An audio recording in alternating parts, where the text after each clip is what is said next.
నమస్తే అండి. ఈరోజు సెక్యూరిటీ విషయానికి సంబంధించి 986 మంది ఉండేవారు, నాకు అదే సెక్యూరిటీ కావాలి, ఈ ఎన్డీఏ ప్రభుత్వం నన్ను అంతమొందించడానికి నా సెక్యూరిటీ తగ్గించేశారని చెప్పి జగన్మోహన్ రెడ్డి గారు ఆరోపణలు చేస్తూ ఉన్నారు. ఇదే విషయాన్ని కోర్టు దృష్టి కూడా తీసుకెళ్లారు. అసలు దీన్ని ఏ విధంగా చూడొచ్చు అంటారు?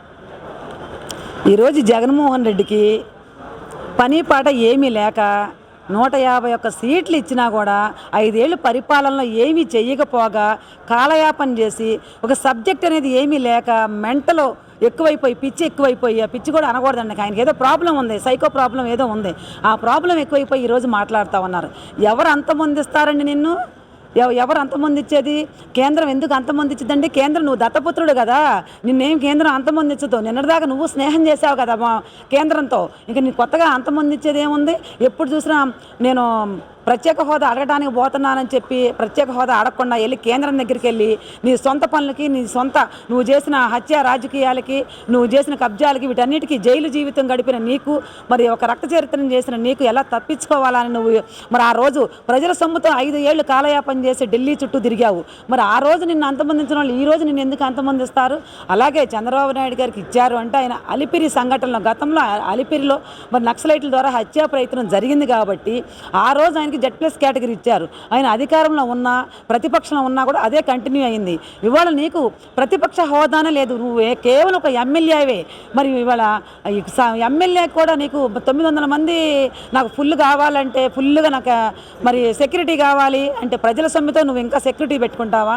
అయినా నీకేమన్నా చూస్తున్నాం కదా 5 ఏళ్ళు నీ పరిపాలన, ఫుల్ సెక్యూరిటీతో పరదాల ముఖ్యమంత్రిని పేరు తెచ్చుకున్నావు, పరదాల సాటున వచ్చావు, నువ్వు స్కూళ్ళు ఆపేసావు, కాలేజీలు ఆపేసావు, రోడ్లను ఆపేసావు, ఆర్టీసీ బస్సులను గంటల తరబడి ఆపేసావు, పబ్లిక్ని ఎన్నో ఇబ్బందులకు గురి చేశావు. ఈరోజు ఇంకా కూడా నాకు సెక్యూరిటీ అంటే తప్పు చేసిన వాడు భయపడతాడు. నువ్వే తప్పు చేయనప్పుడు నీ జోలికి ఎవరు వస్తారు? అసలు నువ్వు సోదిలో కూడా లేవు, 11 సీట్లతోనే పరిమితం అయిపోయావు. జనం నిన్నెవ్వడో తలుసుకోవట్లా. ఇంకా నిన్నెవరు అంతమంది ఇస్తారని నువ్వు కోర్టుకు వెళ్ళావు. ఏమీ లేక ఏదో ఒకటి సోషల్ మీడియా ద్వారా విష ప్రచారం జరగాలి కాబట్టి, చెయ్యాలి కాబట్టి నువ్వు మరి నాకు సెక్యూరిటీ కావాలి, ఎక్స్ట్రా కావాలి, మరి నేను కోర్టుకి వెళ్తా. నీకు అసలు నీ డిఎన్ఏలోనే కోర్టుల చుట్టూ తిరిగే అలవాటు ఉంది నీకు. ఎప్పుడు చూసినా రక్త చరిత్రలు, కోర్టులు చుట్టూ మరి కేసులు, సెక్షన్లు, అధికారాలు, ఇక ఎప్పుడు చూసినా నీకు ఇదే బతుకు.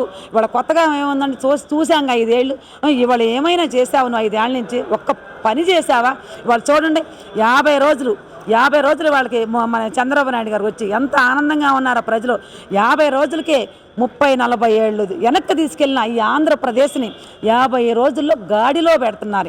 ఇంకా చాలా ఉందండి. ఇప్పుడు వ్యవస్థ గాడిలోకి ఒక లైన్లోకి వచ్చిందనమాట ఈ రోజున.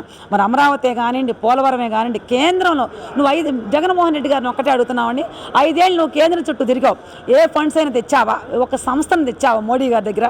మరి ఇలా నిన్నగా మన బడ్జెట్లోనే ఆంధ్రప్రదేశ్కి, అమరావతికి రాజధాని లేని రాష్ట్రం ఉండకూడదని చెప్పి మరి కొంత బడ్జెట్ నిర్మలా సీతారామన్ గారు బడ్జెట్ని కేటాయించారు. నువ్వు ఒక్కసారి తీసుకొచ్చావు, ఒక్కసారి ఢిల్లీ వెళ్ళి ఆయన పథకాలు తీసుకొచ్చాడు. అలాగే ఈరోజు పోలవరం కూడా ప్రారంభిస్తా ఉన్నారు. అమరావతిలో నువ్వు పెంచిన 5 ఏళ్ళు నల్లమల దండకారణ్యాలు ఎలా ఉంటాయో మాకైతే తెలియదు కానండి, నువ్వు పెంచి పోషించిన దండకారణ్యం నల్లమల అటవీ ప్రాంతం అంతా అమరావతిలోనే ఉంది. అది జంగల్ క్లియరెన్స్ చేయడానికి కూడా దానికి ఫండ్స్ తీసుకొచ్చి మరి దాని కాంట్రాక్టర్కి ఇచ్చి అది కూడా మొదలుపెట్టారు అమరావతిలో. నువ్వు తవ్వుకుపోయిన రోడ్లు, వేసిన రోడ్లు, నువ్వు తవ్వుకుపోయిన రోడ్లు, నువ్వు అమ్ముకున్న కంకర, నువ్వు అమ్ముకున్న ఇసుక, నువ్వు అమ్ముకున్న ఇనుము, ప్రతిదీ చెట్టు పుట్ట గాలి ప్రతిదీ అమ్ముకొని కబ్జాలు చేసి మరి రాష్ట్రాన్ని ఎంత సర్వనాశనం చేశావంటే ఏ ముఖ్యమంత్రి కూడా వచ్చినా కూడా ఈ రోజున బాగు చేయలేనంత నాశనం అయిపోయింది ఈ ఆంధ్ర రాష్ట్రం. ఇవాళ ఆయన కావాలనుకున్నారు ప్రజలు, 164 సీట్లు గెలిపించారు. ఆయన ఇవాళ వచ్చి ఉన్నాడు కాబట్టి రాష్ట్రం మీద మరి ఎంతో శాంతి భద్రతలు చూడండి, 5 ఏళ్లను శాంతి భద్రతతో ఎంత కరువు అయిపోయినాయి. నీ ఇంటి పక్కన తాడేపల్లి ప్యాలెస్ పక్కనే కూడా హత్య జరిగితే మరి నువ్వు పట్టించుకోలేదు. అలాగే జగన్మోహన్ రెడ్డి గారు 50 రోజుల్లోనే శాంతి భద్రతలు పూర్తిగా క్షీణించి అని చెప్తా ఉన్నారు. అరాచక పాలన రాష్ట్రంలో కొనసాగుతుందని చెప్పి పెద్ద ఎత్తున ఆరోపణలు చేస్తున్నారు వైసీపీ నాయకులు కానీ, జగన్మోహన్ రెడ్డి గారు కానీ. ఎలా చూడొచ్చు? ఏమంటే జగన్మోహన్ రెడ్డి గారు శాంతి భద్రతలు క్షీణించినాయని అంతం తప్పండి, దెయ్యాలు వేదాలు వల్లించినట్టు. 5 ఏళ్లలో శాంతి భద్రతలు ఏమైనాయండి? ఎస్టీ ఎస్సీల మీదే సంఖ్యలో వేసి కోర్టుకు తీసుకెళ్లిన చరిత్ర నీది. మరి అలాగే మరి మీకు సుధాకర్ కనిపెట్టారు, ఒక డాక్టర్ చదివిన సుధాకర్ ఏమయ్యాడండి? ఓ సుబ్రహ్మణ్యం ఏమయ్యాడండి? ఎస్సీ ఎస్సీలు మేనమా అని చెప్పి వాళ్ళ మీద నువ్వు కేసులు పెట్టి వాళ్ళని చంపేసి బాడీని మరి గోదాం సంచిలో పెట్టి డోర్ డెలివరీ చేసిన చరిత్ర నీది. అంతే 50 రోజుల్లో చంద్రబాబు నాయుడు గారు ఎక్కడన్నా జరిగిందో? శాంతి భద్రతలు ఎక్కడ క్షీణించినాయి? ఎవడు రోడ్డు ఎక్కాడు, ఎవరైనా పోలీస్ స్టేషన్కి వచ్చి శాంతి భద్రతలు లేవు ఈరోజు ఇది జరిగింది అని ఎవరైనా చెప్పాడా? ఒక్క వినతి పత్రం వచ్చిందా? సిగ్గుండాలండి మీ ప్రభుత్వం. మేము ప్రతిపక్షం ఉండి కూడా మీరు సిగ్గుండాలండి. మీ ప్రభుత్వంలో మీరు ఉన్నప్పుడు చేసిన ఏదో పనులు జాలక ఇంకా ఇవాళ మళ్ళీ గతంలో చేసి సోషల్ మీడియాని ఇష్టం వచ్చినట్టు తప్పులు చెప్పి అధికారంలోకి వచ్చారు 150 సీట్లతో. మళ్ళీ దాన్నే కంటిన్యూషన్ చేస్తున్నారు.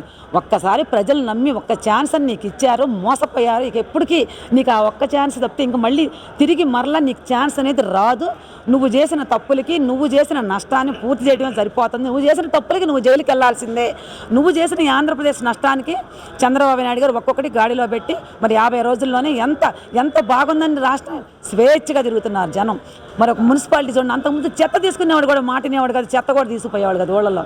చూడండి ఎంత చక్కగా నీట్గా పచ్చదనం పరిశుభ్రత అన్నట్టుంది. నువ్వు చెట్లు నరికిచ్చావు, ఆయన చెట్లు పెంచి పోషిస్తున్నాడు. అదే అభివృద్ధి అంటే. మరి నువ్వు ఎక్కడైనా ఉద్యోగాలు ఇచ్చావా? ఈరోజు నిన్ను చూసి కంపెనీలు ఎన్నో పారిపోయినాయి. అలాంటి పారిపోయిన కంపెనీలను నేనున్నానని చెప్పి ఒక భద్రత, ఒక భరోసా ఇచ్చి ఇవాళ చంద్రబాబు నాయుడు గారు ఆ కంపెనీని వెనక్కి తీసుకొచ్చి మీకు రక్షణ మేము కల్పిస్తాం, ఇక్కడ కంపెనీలు పెట్టండి, మరి ఇక్కడ యువతకు ఉద్యోగ అవకాశాలు ఇవ్వండి, మీకు కావాల్సిన అన్ని వనరులు మేము సమకూరుస్తామని చెప్పి వాళ్ళకి ఒక్క మాట చెప్పదాం. మళ్ళీ వెళ్ళిన కంపెనీలు 5 ఏళ్లలో వెనక్కి తిరిగి చూడాలి. అలాంటి కంపెనీలు వాళ్ళు వచ్చి మళ్ళీ ఆంధ్రప్రదేశ్లో మళ్ళీ మేము కడతాము అని అన్నారు. ఏ ఒక్క సంస్థ అయినా 120 సంస్థల కేంద్రం సంస్థలో మరి వాళ్ళకి భూమికి ఉందండి అమరావతిలో. ఆ 120 సంస్థలు కూడా వాళ్ళు మేము వచ్చి అమరావతిలో పెట్టుబడులు పెడతామని చెప్పి మరి వాళ్ళు రావటం జరిగింది. అలాగే ఒక అమరావతి కదండి, వైజాగ్లో కూడా మరి వాళ్ళ పెట్టుబడులు పెడతామని వచ్చారు. ఆంధ్ర రాష్ట్ర నలుమూలలో కూడా ఈరోజు అందరినీ కూడా సమాన దృష్టితోనే చూస్తున్నారు బాబు గారు. అన్ని చోట్ల కూడా అభివృద్ధి జరగాలి, అందరూ కూడా బాగుండాలని కోరుకుంటున్నారండి. ఇది చూసి వారవలేక మీరు ఏమీ దొరక్క ఇక కోర్టుకి నాకు సెక్యూరిటీ కావాలి అదొకటి, నిన్న ఎవరో చచ్చిపోతే ఆ శవాన్ని పెట్టి కూడా దాన్ని కూడా ఒక రాజకీయం చేశారు.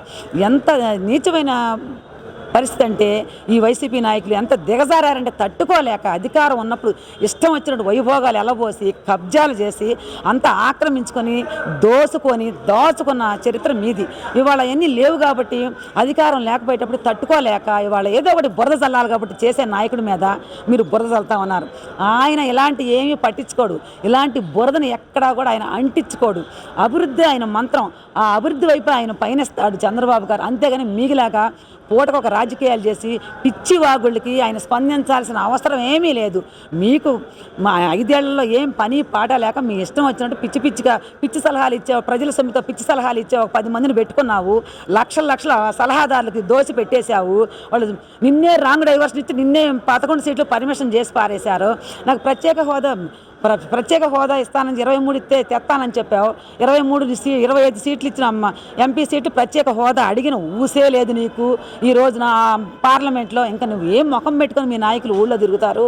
కార్యకర్తల దగ్గర నుంచి మరి ఎవరైనా మీ 150 మంది ఎమ్మెల్యేలు నోరు మూసుకొని ఇంట్లో కూర్చుంటే ఆయన పని ఆయన చేసుకుంటారు. మీరు డిస్టర్బ్ చేయకుండా మళ్ళీ చక్కగా అభివృద్ధి చేసి రాష్ట్రాన్ని తయారు చేసి మరి అందరికీ పనులు కానీ చదువుకోవడం కానీ ఉద్యోగ అవకాశాలు కల్పించి ఆయన పనిలో ఉన్నాడు. మీరు ఆయన ఏమాత్రం డిస్టర్బ్ చేయబాకండి, ఇలాంటి పిచ్చి రాజకీయాలు చేయబాకండి. మేము ఉన్నాం మీకు కౌంటర్లు ఇవ్వడానికి, అంతేగాని మరి ప్రతి ఒక్కళ్ళు నోటికి ఇష్టం వచ్చినట్టుగా పేలబాకండి. ఐపీఎస్ ఐఏఎస్ అధికారులను ఎంత నాశనం చేశారండి మీరు.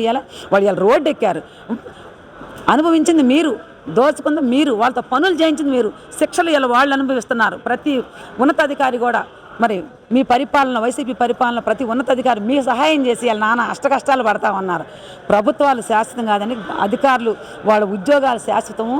అంతేగాని ఎవరైనా కానీ వచ్చి మరి ప్రభుత్వాలు మారుతూ ఉంటాయి, అంతేగాని ఎవరు ఇష్టం వచ్చినట్టు వాళ్ళు చేయకూడదు. మీరు వాళ్ళని వాడుకున్నారు, ఈరోజు వాళ్ళు రోడ్డును పడ్డారు. ఎంత నీచమైనది, దిగజారిపోయారండి. అసలు ప్రతి ఒక్క నాయకుడు అంతే, ఎవరికి దోసింది వాళ్ళు మాట్లాడుతూ ఉన్నారు. తట్టుకోలేకపోతున్నారా ఏంటి? ఓడిపోయి నేను పులిని నేను సింహాన్ని అని తెగ కోతలు కోసావే, నీకు మెజార్టీ ఏది? నీ పులివెందులోనే నీకు మెజార్టీ లేదు. మరి ఇంకా మాట్లాడుతూ ఉన్నావు. నువ్వు పులివైనప్పుడు నీకు ఇంకా 900 మంది నీకు సెక్యూరిటీ దేనికి? నీకు నువ్వు పులివైనప్పుడు పులి సింగల్గానే వచ్చింది, జనంతో రాదు, అది తెలుసుకో.